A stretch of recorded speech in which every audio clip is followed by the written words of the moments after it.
Race in America. More than 150 years after the Civil War, the people of the United States are still struggling to create a more perfect union with liberty and justice for all. And more than 50 years after the civil rights struggle, where racism and segregation were exposed for all the world to see, it seems politicians and media pundits give us a daily reminder of our racist past and present. So let's take some time to explore what is happening on the home front and to listen to various views. Joining us for the conversation are the hosts of the I Hear Ya podcast, Pastors Alex McFarland and Odell Cleveland. Both are also authors, professors, and speakers. Their goal is to end prejudice and racism in our society by listening and understanding differing views. Gentlemen, thank you both for taking the time for this discussion. Odell, I'd like to begin with you, because as a preteen, I participated in a civil rights march with my parents in Michigan. And I never thought then that more than 50 years later, we'd be struggling with race issues in our country. So haven't we come a long way since the 1960s? Why are we having this discussion today in 2021? You know, first, thank you for having us on the show. And I think we definitely have come a long way since that time. But I think that last couple of years, we've taken some steps backwards.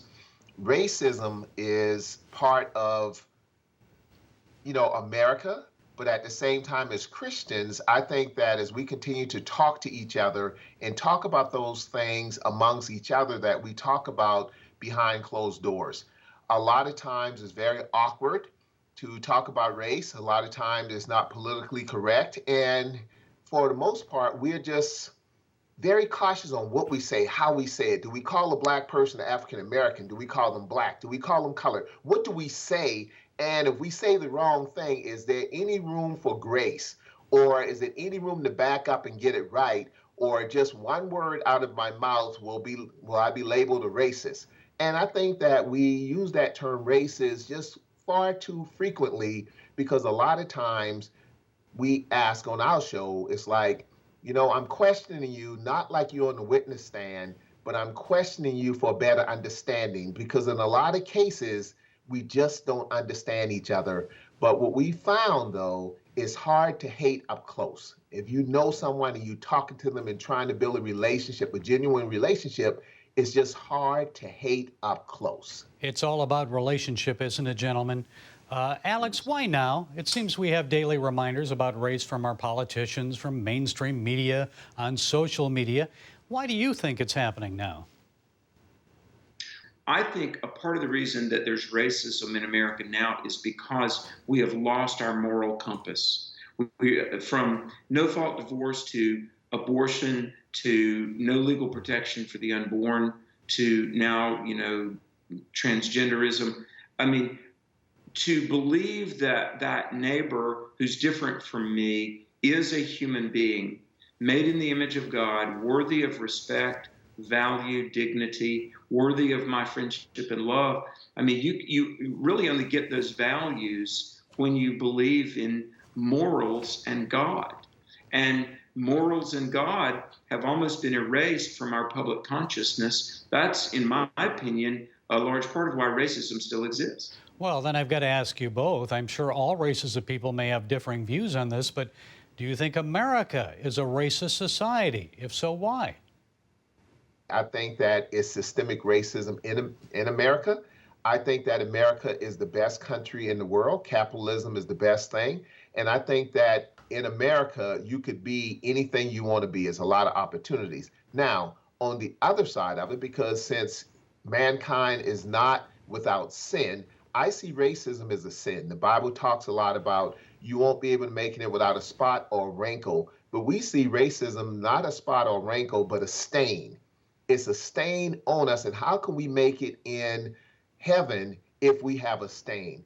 Now, we have to be careful when we say, for every black person hate white people and every white person hate a black person. That's not true.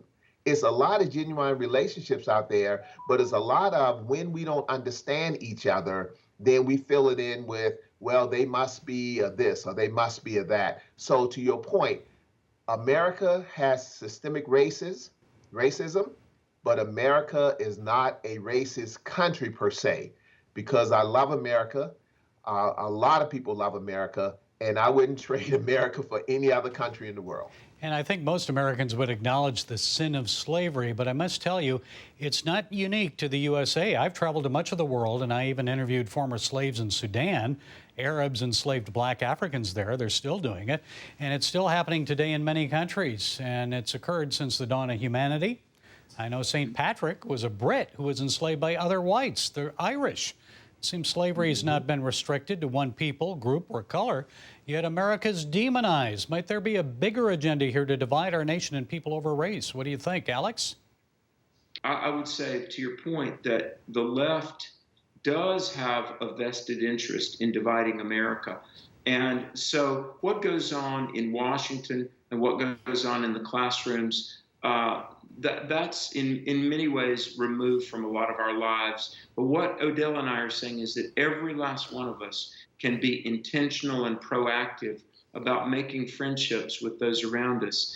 And, when I first met Odell, his church, which is Mount Zion Baptist Church, which is probably the largest predominantly African-American church in North Carolina, one of the largest, and it's a great church, one of the largest, predominantly black churches in the country, as far as I know. So even though I didn't know Odell personally prior to about 14 months ago, but I knew his church. So I knew if Odell came from Mount Zion Baptist Church, I knew he's going to be a good man, because that's a great church. But nevertheless, while we have a lot of similarities, we are different in some ways. He's a Democrat, I'm a Republican. So I thought at the very least, we're going to have some interesting conversations. But we made a decision that we were going to be friends together. And it is becoming an incredibly rich friendship. We want to say to people, make friends with people that are different than you. But when you begin to grow friendships, you can't help but care about people. And when people care, good things happen. Okay, gentlemen, when we return, we'll discuss what can be done to bring unity and racial reconciliation to America. And we'll take a look at what might be the most segregated place and day of the week in the United States when we come back.